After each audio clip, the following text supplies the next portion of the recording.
There were levels of slavery in Egypt. Some slaves worked long hours in mud pits, while others were skilled carpenters, jewelers, and craftsmen. Regardless of their skill level, all slaves were watched closely by brutal slave drivers whose assignments was to keep the slaves working as fast as possible. They were specialists at making a slave's life miserable. Eventually, the burden of slavery and the threat of death to their children became too much for the Hebrews to bear. They cried out to God to rescue them, and God chose Moses for the task. God then prepared Moses to free his people from slavery and lead them out of the land of Egypt. Welcome back to the program, everybody. I'm Reverend Said, and today we're going to be reading Exodus chapter 2, verse 1 through 10, the birth of Moses. And if you ain't did it already, please go ahead and hit that subscribe button, like, share, and comment on any video on this channel. All right, let's go ahead and begin our reading at Exodus chapter 2, verse 1 through 10. About this time, a man and woman from the tribe of Levi got married.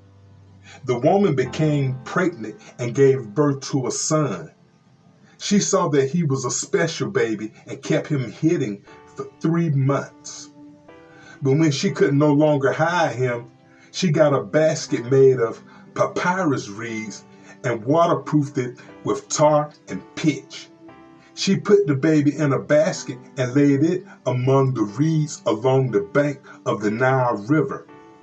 The baby's sister then stood at a distance, watching to see what would happen to him. Soon, Pharaoh's daughter came down to bathe in the river, and her attendants walked along the river bank.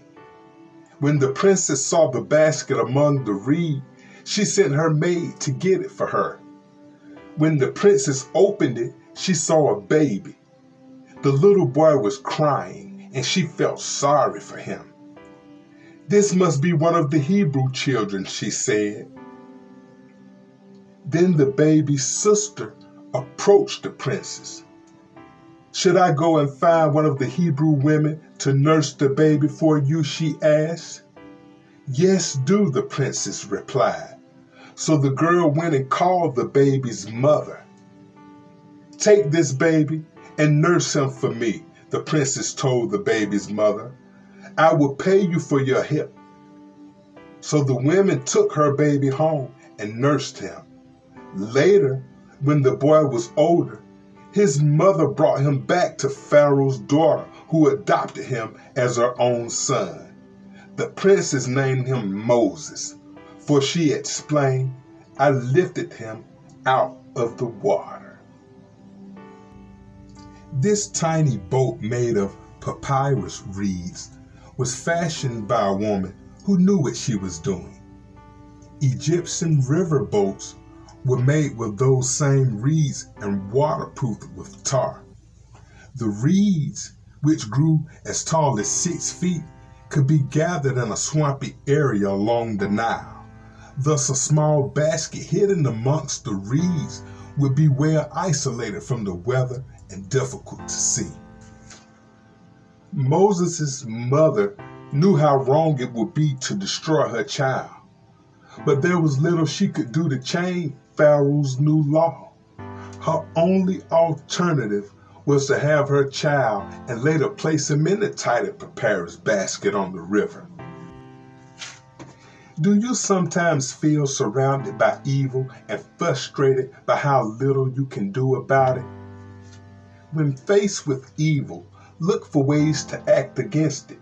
Then trust God to use your effort, however small it seems. All right, everybody, that's going to wrap up our reading for today. But please join me on the next episode where we'll be reading Exodus chapter 2, verse 11 through 25. Moses escapes to Midian. It's been wonderful having y'all as usual.